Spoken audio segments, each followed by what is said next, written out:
Evening, folks. Brian here. It's Thursday, May 21st, 2025. Tonight we're going to talk about our jet streams, the atmospheric shift taking place, resulting in the established westerly flows of the jet streams, and the once predictable jet streams course is changing. Now altering the currents and creating new pressure zones, which are forming. This results in cold air masses where it's normally warm and dipping further south, and hot zones where it's normally cold. These extremes in the changes and sudden changes are becoming continental wide. In Canada, we're next. It's not just America. The Americas, because we're all friends, we're all happy neighbors, kumbaya, right? And this is going to affect everything from the crops, the infrastructure, human health, how we can adapt or not to these changing atmospheric conditions. The farmers need predictable rain and sun patterns, temperatures, but now they're experiencing unexpected frosts, heat waves, changing precipitation patterns, never mind the increased ultraviolet radiation coming in, which affects the crops.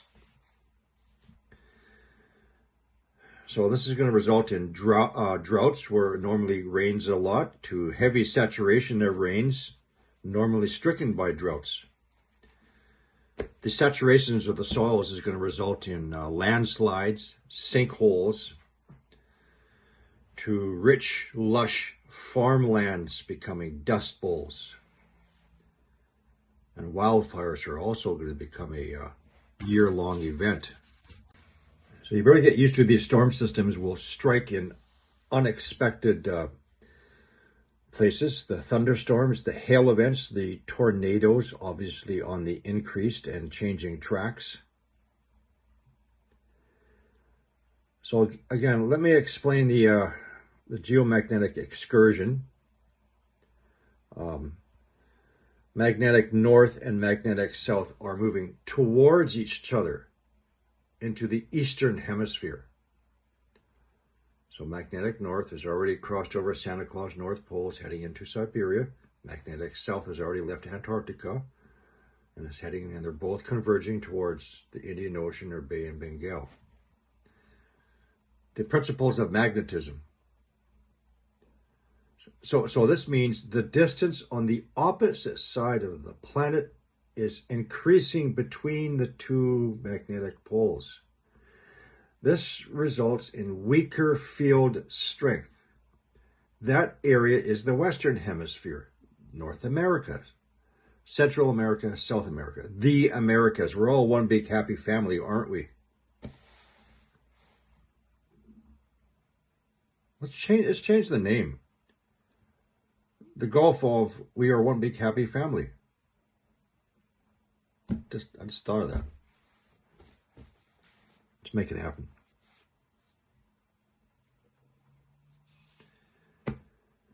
So I've shown you that several times before.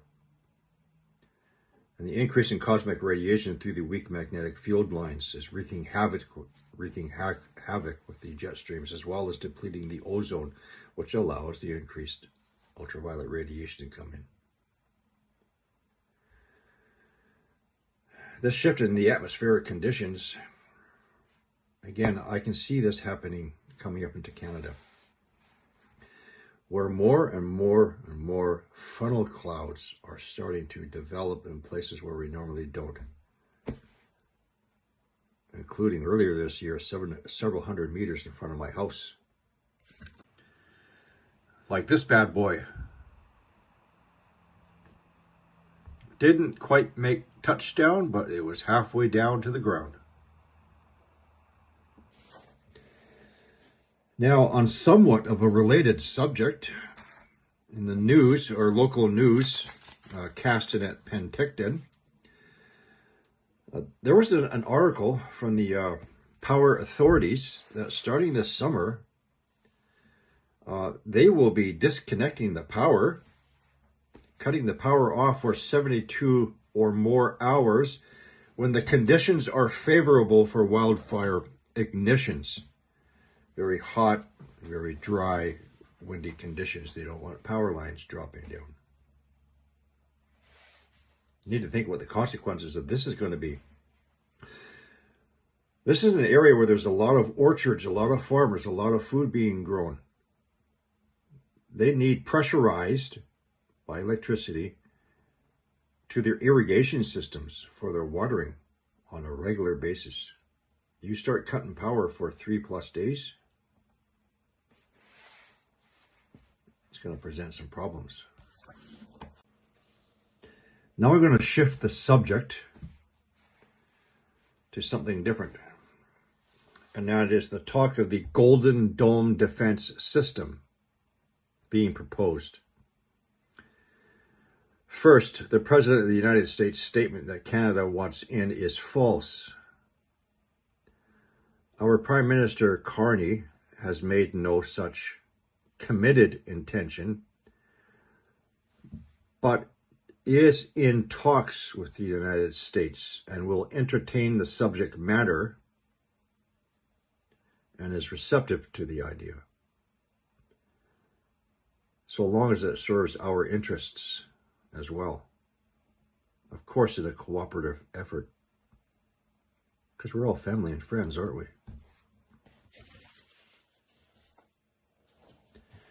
Now, in Prime Minister Carney's statement today, he said it was to defend not only against land-based ICBMs, but to defend against missiles launched from space, otherwise from space platforms, or rabbit hole time. I'm going to make a suggestion. This is the second time I'm making this suggestion. First of all, there is no threat to the America from its adversaries to warrant such a defense dome. There is, however, will be a threat from asteroid impact events which precede the intersection of the SAL system coming in. I will suggest that this is a defense system from inbound asteroids which are expected.